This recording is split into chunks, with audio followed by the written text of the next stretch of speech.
قرآن یہ کہتا ہے کہ یہ ان لوگوں کے لیے حکم ہے جو اللہ پر اور آخرت کے دن پر ایمان رکھتے ہیں۔ اس سے ہمیں پتہ چلتا ہے کہ اللہ پر اور آخرت پر ایمان لائے بغیر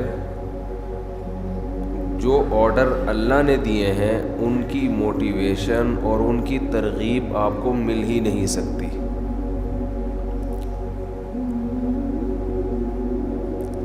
مثال کے طور پر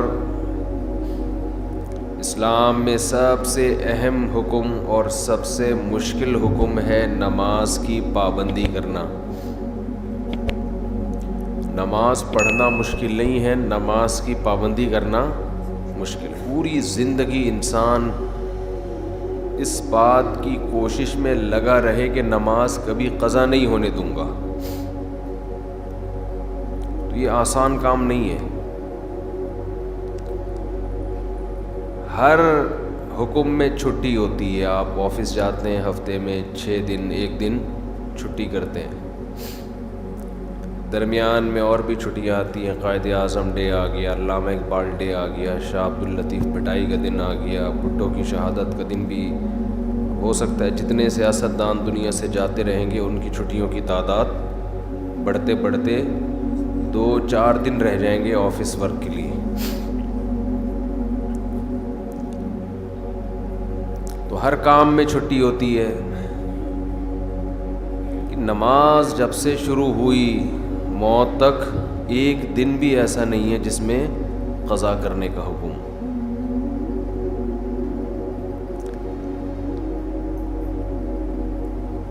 تو اتنی پابندی جب کسی حکم کی ہوتی ہے تو انسان بعض دفعہ تھکنے لگتا ہے، پھر اس میں جماعت کی پابندی کرنا۔ اس لیے قرآن نے کہا وَإِنَّهَا لَكَبِيرَةٌ إِلَّا عَلَى الْخَاشِعِينَ، یہ نماز ایک مشکل کام ہے۔ یعنی اللہ کسی حکم کو مشکل خود سے نہیں کہتا، نماز کی پابندی کو اللہ کیا کہہ رہے ہیں؟ یہ ایک مشکل کام ہے۔ إِلَّا عَلَى الْخَاشِعِينَ، مگر ان لوگوں پر، فہد بھائی موبائل کو نہ دیکھیں، بیان سنیں، ٹھیک ہے نا؟ سب کے لیے ہو رہا ہے تو آپ کے لیے بھی ہو رہا ہے۔ آپ بھی پرسوں عشاء میں شارٹ تھے۔ وَإِنَّهَا لَكَبِيرَةٌ، یہ مشکل کام ہے، إِلَّا عَلَى الْخَاشِعِينَ، مگر ان لوگوں پر جن کے دل میں اللہ کا خوف ہے۔ اب دیکھو اللہ نے نسخہ بھی خود ہی بتا دیا کہ اگر اس مشکل کو آسان بنانا چاہتے ہو تو اپنے اندر اللہ کا خوف پیدا کر لو۔ سوال پیدا ہوتا ہے خوف کیسے پیدا کریں؟ بھئی خوف کیسے پیدا کریں؟ یہ تو اختیار میں نہیں ہے نا۔ آپ اگر یہ تصور کرنا شروع کر دو کہ میرے دل میں فلاں کا ڈر بیٹھ جائے، تو یہ صرف ڈر بیٹھنے کے تصور سے ڈر نہیں بیٹھے گا۔ تو اب اللہ نے آگے خوف پیدا کرنے کا طریقہ بیان کر دیا۔ یہ مائک کی آواز میں بہت دور کر دیا۔ اچھا، تو خوف پیدا کرنے کا طریقہ کیا بتایا؟ الذین یظنون انہم ملاقو ربہم، یہ وہ لوگ ہیں جن کو یقین رہتا ہے کہ یہ اپنے رب سے ملاقات کرنے والے ہیں، وَأَنَّهُمْ إِلَيْهِ رَاجِعُونَ، اور انہوں نے اس اللہ کی طرف لوٹ کر جانا ہے۔ جب آپ یہ تصور کر لیں گے کہ یہ دنیا ختم ہونے والی ہے اور ہم نے یہاں سے نکل کے جانا ہے، اللہ کے سامنے کھڑے ہونا ہے، تو ہر مشکل کام آپ کے لیے آسان۔ میں عجیب بات بتاؤں، اسلام میں ہر بیماری کا یہی علاج، ہر پریشانی کا بھی یہی علاج، ہر ٹینشن کا بھی یہی علاج، ہر مشکل کام کا بھی یہی علاج. وہ کیا علاج ہے کہ ہم نے جانا کہاں ہے؟ اللہ کے پاس.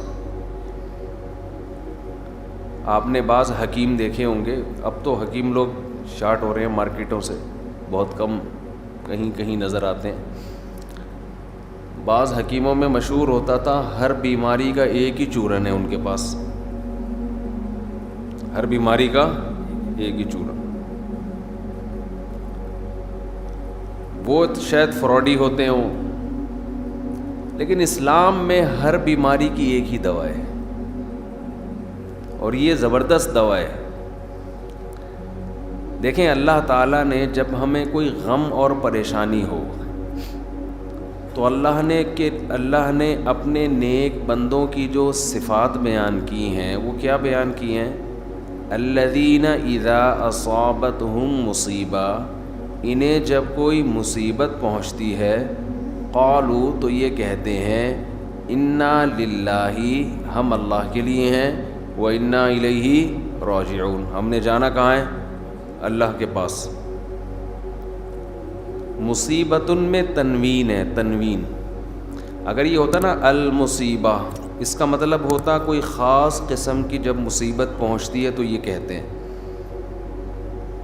خاص قسم کی مصیبت کچھ بھی ہو سکتی ہے، لیکن یہاں ہے مصیبتن، کسی بھی قسم کی مصیبت، کسی بھی قسم کی ٹینشن، کوئی پریشانی، کوئی پیسے لے کے بھاگ گیا، کاروبار میں نقصان ہو گیا، بیماری آ گئی خطرناک، بچے نافرمان ہو گئے، ہر ٹینشن کا ان کے پاس علاج کیا ہے. ہم نے جانا کہاں ہے؟ اللہ کے پاس. تو یہ نیک لوگوں کی اللہ نے علامت بیان کی ہے کہ ان کے پاس ہر ٹینشن کا ایک ہی چورن ہے، ایک ہی دوا ہے کہ بھئی یہ دنیا ختم ہونے والی ہے اور ہم نے جانا کہاں ہے؟ بول لیں نا اللہ کے پاس. جب اللہ ہی کے پاس جانا ہے تو کیا ہوگا بھائی؟ وہاں جا کے اللہ کے پاس سوال پیدا ہوتا ہے. بھائی اللہ کے پاس جانے کا مطلب یہ ہے کہ یہ ٹینشن دینے والا اللہ ہے، تو وہ مجھے دیکھ رہا ہے کہ میں اس پریشانی میں صبر کر رہا ہوں، اس کا نعم البدل وہ قیامت کے دن مجھے دے دے گا. آج ہمارے ساتھ سب سے بڑا مسئلہ یہ ہے کہ جتنا قرآن آخرت کو، موت کے بعد کی زندگی کو بیان کرتا ہے، ہم اپنی نجی محفلوں میں، اپنی روز مرہ کی زندگی میں اتنا موت کا تذکرہ اور آخرت کا تذکرہ کرتے نہیں ہیں، بلکہ ڈرتے ہیں. آپ زیادہ یہ باتیں شروع کر دو نا، بھائی مر جائیں گے، ختم ہو جائے گا، تو سمجھتے ہیں لوگ بیوقوف آدمی ہیں، ترقی سے روک رہا ہے. جو حقیقت بیان کر رہا ہے اسے لوگ کیا کہتے ہیں؟ یہ ترقی سے روک رہا ہے. یہ حقیقت بیان کر رہا ہے. تو خیر میں یہ عرض کر رہا تھا، جو کام مشکل ہو آپ نے اپنے دماغ پر مسلط کر لینا ہے کہ بھی یہ دنیا کیا ہے؟ ختم. اس سے آپ خوشی میں اتراؤ گے بھی نہیں، ورنہ خوشی میں بھی انسان آپے سے باہر ہو جاتا ہے. پیسہ آ گیا تو پتہ نہیں اتنا خوش ہو رہا ہے جیسے کیا ہو گیا، بھائی کتنا کیا ہو گیا. وہ طوطا یاد آ رہا ہے، کیا ہوا؟ ایک بولنے والا طوطا کچھ دن پہلے دیکھا، وہ بات بات پہ کہہ رہا تھا کیا ہوا، ایسے اسٹائل سے کہہ رہا تھا کیا ہوا. اس کو زیادہ چھیڑو نا، تنگ کرو طوطے کو، آواز مارتا تھا کیا ہوا. تو اگر کوئی پیسہ آ کے کوئی بہت ہی زیادہ خوش ہو گیا تو آپ نے کیا کہنا ہے؟ اس کو بولنا ہے کیا ہوا. ہمیشہ کے لیے تھوڑی آیا ہے، تھوڑے دن کھائے گا پیے گا ختم، بڈھا ہو جائے گا. ٹائم تھوڑی لگ رہا ہے، کوئی زیادہ ٹائم نہیں ہے بڈھے ہونے میں، خوب سمجھ لو، اور مرنے میں. یہ خوش فہمی میں مبتلا نہ رہیں کہ پتہ نہیں کتنا ٹائم لگے گا. بہت اسپیڈ کے ساتھ، بہت تیزی کے ساتھ تھوڑے دن رہ گئے ہیں بس انا للہ ہونے میں،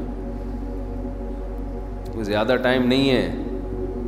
جو جوان ہیں ان کے لیے بھی زیادہ ٹائم نہیں. ابھی ٹائم دیکھو ایسا، اب یوٹیوب پہ لکھ لو نا پرانی فلم کا ہیرو, اور ابھی آج دیکھ لو کیسا لگ رہا ہے. تو ہیرو کا یہ حال ہے تو ہم اور آپ تو ہیرو ہیں بھی نہیں. 1980 کا ہیرو دیکھ لو اب کیسا لگ رہا ہے آج کل. تو جب وہ ایسا لگ رہا ہے تو ہم اور آپ کیسے لگیں گے 15-20 سال کے بعد؟ ہم تو ہیرو ہے بھی نہیں. ایک تو ہم ہیرو جیسے نہیں ہیں, دوسرا ہم صحت کو اتنا مینٹین رکھ بھی نہیں سکتے جتنا وہ لوگ رکھتے ہیں. تو اللہ نے جہاں بھی کوئی مشکل حکم دیا, اللہ نے کیا فرمایا کہ یہ ان لوگوں پر آسان ہے جو دماغ میں یہ بات بٹھا بیٹھے ہیں کہ ہم نے جانا کہاں ہے, اللہ کے پاس.